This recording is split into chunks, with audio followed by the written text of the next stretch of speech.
शिक्षक भर्ती UP TET junior added भर्ती परीक्षाओं पर महत्वपूर्ण फैसले के संदर्भ में बेसिक शिक्षा विभाग से संबंधित आज कुछ महत्वपूर्ण बैठक हो रही है। पीईटी परीक्षा के संदर्भ में आयोग की एक बैठक थी जिस पर परीक्षा तिथि के संदर्भ में बड़ा फैसला लिया गया है। आरओ की भर्ती का विज्ञापन जारी कर दिया गया। डीएलएड 2019 बैच प्रमोट मुद्दे को लेकर के आज दिन भर एससीईआरटी कार्यालय पर प्रदर्शन चला। वहाँ से क्या कुछ निकल करके आ रहा है इसके बारे में विस्तारपूर्वक चर्चा करेंगे और शिक्षा जगत से जुड़े कुछ महत्वपूर्ण खबरों को भी डिटेल में देखने वाले हैं। तो अंत तक जरूर बने रहिएगा इस वीडियो के साथ बिना किसी पार्ट को स्किप किए हुए। नमस्कार दोस्तों, मेरा नाम है नीरज और आप देख रहे हैं करियर बिट यूट्यूब चैनल। अगर आप इस चैनल पहली बार विजिट कर रहे हैं तो इसको सब्सक्राइब करते हुए बेल आइकन को प्रेस करना ना भूलें। अगर मीडिया रिपोर्ट्स की माने तो बेसिक शिक्षा विभाग से संबंधित बड़े प्रस्ताव पर आज कैबिनेट मीटिंग में कुछ महत्वपूर्ण मुहर लग सकती है। 7 बजे ये मीटिंग थी, आप स्क्रीन पर आर्टिकल देख पा रहे होंगे। हालांकि ऐसे बहुत से कैबिनेट मीटिंग हो चुकी है जिसमें बार बार दावे किए जाते हैं कि बेसिक शिक्षा विभाग से संबंधित प्रस्ताव पर मुहर लग सकती है, लेकिन उसमें नतीजा यही निकलता है कि चुनाव को लेकर के वहाँ पर दिशा निर्देश जारी किए जाते हैं। अभी तक उत्तर प्रदेश में बेसिक शिक्षा विभाग से संबंधित कई बड़े प्रस्ताव हैं, जैसे कि डीएलएड प्रमोट मुद्दा। साथ ही साथ अगर बात किया जाए यूपी टेट 2020 की परीक्षा के लिए जूनियर एडेड भर्ती परीक्षा के संबंध में प्रस्ताव है, लेकिन अभी तक इन सब पर कोई भी अंतरिम रूप से आदेश जारी नहीं किया जा चुका है। जैसा कि सुबह के वीडियो में मैंने आप सभी को सूचित किया था कि श्री अजय कुमार लल्लू जी, जो कि कांग्रेस पार्टी से आते हैं, उनके द्वारा प्रतिबद्धता जाहिर की गई थी कि प्रदेश की वर्तमान सरकार से नई प्राथमिक स्तर की शिक्षक भर्ती की वो मांग के लिए आवाज़ उठाएंगे। इसी के क्रम में 16 अगस्त को उनके द्वारा पत्र लिखा गया श्री योगी आदित्यनाथ जी को, आप स्क्रीन पर देख पा रहे होंगे। प्रदेश में रिक्त पड़े 1,73,795 पदों पर नई प्राथमिक स्तर की शिक्षक भर्ती का विज्ञापन जल्द जारी करने के क्रम में ये पत्र उनके द्वारा लिखा गया है। वहीं बात करें 69,000 में 22,000 पदों को जोड़ने के क्रम में जो अभ्यर्थी आमरण अनशन पर बैठे हुए थे, भूख हड़ताल पर बैठे हुए थे, उसमें से बहुत से अभ्यर्थियों की अब हालत बिगड़ने लगी है। एक महिला प्रशिक्षु की हालत बहुत ज़्यादा बिगड़ गई। उसके बाद से मौके पर भारी संख्या में पुलिस बल तैनात कर दिया गया।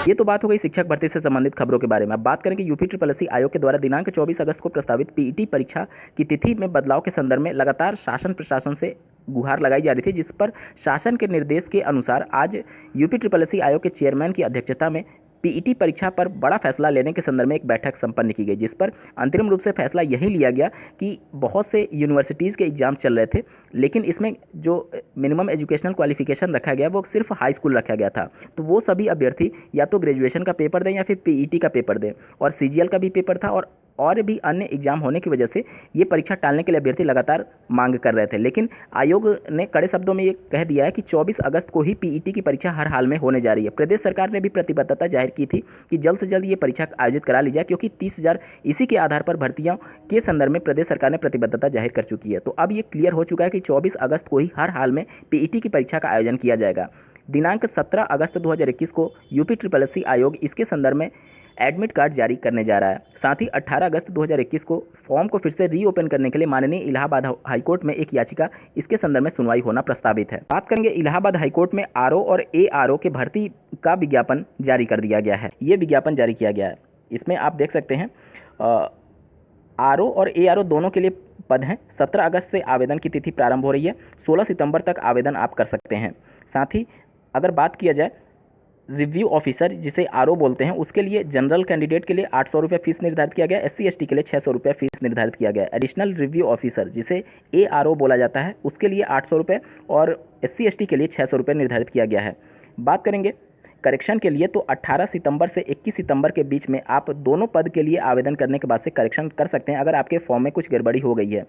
आरओ की बात की जाए तो कुल 46 पद हैं। इसके लिए minimum educational qualification bachelor degree किसी यूनिवर्सिटी के से आप प्राप्त होने चाहिए या फिर इसके समकक्ष होने चाहिए, मतलब बीएससी बीटेक सब कुछ चलेगा। ठीक है, आगे देखिए, diploma degree in computer science from a recognised university institutions established by law of India, मतलब कि कंप्यूटर साइंस में आपको डिग्री या फिर डिप्लोमा होना अनिवार्य है, या ओ लेवल कोर्स अगर आपने किया हुआ है डोएक से तो ये भी मान्य होगा, ट्रिपल सी आपने किया है तो ये भी मान्य होगा। इसके अलावा मिनिमम इंग्लिश में टाइपिंग स्पीड आपकी 25 वर्ड पर मिनट होनी चाहिए।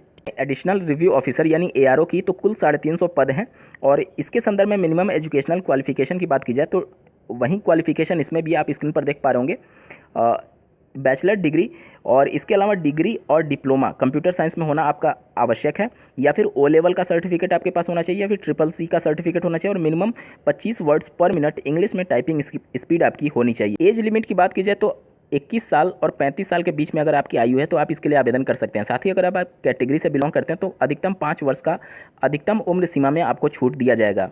सिलेक्शन प्रोसीजर की बात की जाए तो यहाँ पर आप देख सकते हैं रिव्यू ऑफिसर के लिए 2 पेपर होने प्रस्तावित हैं। पहला जो पेपर होगा वह मल्टीपल चॉइस क्वेश्चन होंगे, ठीक है, ऑनलाइन पेपर होगा आपका। 200 अंक का ये पेपर होने वाला है, एमसीक्यू बेस्ड। उसके बाद से 3 घंटे का इसको समय दिया जाएगा और पेपर 2 जो होगा वह कंप्यूटर नॉलेज टेस्ट होगा, इंग्लिश ओनली। मतलब कि जो टाइपिंग आपकी देखी जाएगी वह पेपर 2 उसको बोला जा रहा है और ये आपको कंप्यूटर पर टाइप करना होगा। 50 मिनट समय दिया जाएगा और ड्यूरेशन जो होगी वह 20 मिनट होगी।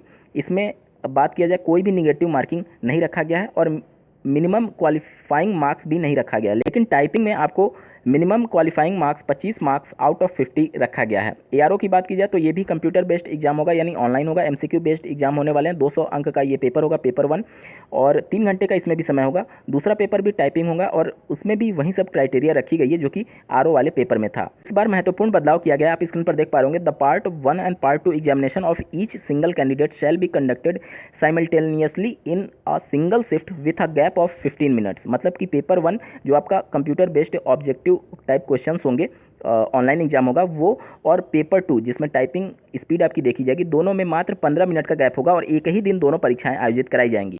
चलिए अब बात करते हैं विशेष तौर पर डीएलएड 2019 बैच के बारे में। तो जैसा कि आपको ज्ञात होगा, एससीईआरटी कार्यालय पर आज भारी संख्या में अभ्यर्थियों का गुट उपस्थित था। तृतीय सेमेस्टर प्रमोट मुद्दे और चतुर्थ सेमेस्टर की परीक्षा का आयोजन जल्द से जल्द कराने के संदर्भ में वहां पर जो महानिदेशक स्कूल शिक्षा पहले जो श्री विजय किरण आनंद जी थे, उनका ट्रांसफर गोरखपुर के डीएम के रूप में हो गया था और वहां पर श्री अनामिका सिंह मैडम आ गई हैं महानिदेशक स्कूल शिक्षा के तौर पर। तो उनको अभी तृतीय सेमेस्टर प्रमोट मुद्दे के संदर्भ में कुछ भी ज्ञान नहीं था।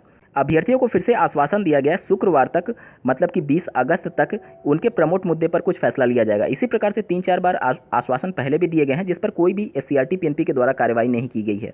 यहाँ पर सोचने वाली बात है कि शुक्रवार दिन 20 अगस्त को आश्वासन दिया गया कुछ फैसला लेने के संदर्भ में। 20 अगस्त को मुहर्रम है जिसकी वजह से उस दिन छुट्टी होगी। 21 तारीख को शनिवार है और 22 तारीख को रविवार है। तो ऐसा दिन जानबूझ करके चुना गया है कि और ज़्यादा इस मामले में विलंब हो सके। वहीं ऑनलाइन क्लासेस चलाए जाने के संदर्भ में निदेशक एससीईआरटी के द्वारा जो पत्र जारी किया गया था नवंबर 2021 तक ऑनलाइन क्लासेस चलाने के संदर्भ में, वहां पर अभ्यर्थियों के द्वारा उनसे वार्तालाप किया गया तो उनको अवगत नहीं था कि ये पत्र कहां से जारी हुआ, जबकि उस पर उनके सिग्नेचर हैं। तो निश्चित तौर पर जानबूझकर इन सभी मामलों को लीपापोती किया जा रहा है, क्योंकि लॉकडाउन के समय में एससीईआरटी पीएनपी इनके मुद्दों को गंभीरता से नहीं ली। अब चूंकि इन मुद्दों को गंभीरता से लिया जा रहा है लेकिन उसमें समय लगता है, चूंकि सरकार के पास प्रस्ताव गया तो उसमें समय लगेगा। अब जानबूझ करके ये लोग तो कह नहीं सकते कि हम 2-3 महीने कार्य नहीं किए थे जिसकी वजह से ये सब कुछ विलंब हो रहा है। तो इसी वजह से 3 महीने ऑनलाइन क्लासेज को और ज़्यादा एक्सटेंड किया जा रहा है जानबूझ करके, ताकि इस समय में प्रदेश सरकार के द्वारा कुछ फैसला लेकर के तृतीय सेमेस्टर प्रमोट मुद्दे और चतुर्थ सेमेस्टर की परीक्षा पर फैसला लिया जा सके। आज एससीईआरटी के अधिकारियों से वार्तालाप के दौरान अभ्यर्थियों को ये प्रतीत हुआ कि तृतीय सेमेस्टर प्रमोट के संदर्भ में अभी कुछ भी स्पष्ट नहीं है। मतलब प्रमोट भी हो सकता है और परीक्षा भी हो सकती है। इसके बाद से 19 बैच का पूरा भविष्य एक तरीके से दांव पर लग चुका है, क्योंकि अगर तृतीय सेमेस्टर परीक्षा होती है तो उस कंडीशन में मान करके चलें कि एक वीडियो में जैसा कि आपको मैंने अवगत कराया था कि जून में जाकर के आपके हाथ में आपका फाइनल रिजल्ट आ सकता है। तो ये सब देखते हुए अगर शिक्षक भर्ती आती है तो 19 बैच पूरी तरीके से इस शिक्षक भर्ती से बाहर हो सकता है। प्रदेश सरकार पीएनपी एससीईआरटी कभी भी डीएलएड मुद्दों को लेकर के गंभीर नहीं होती है, ना तो 18 बैच में और ना ही 19 बैच में।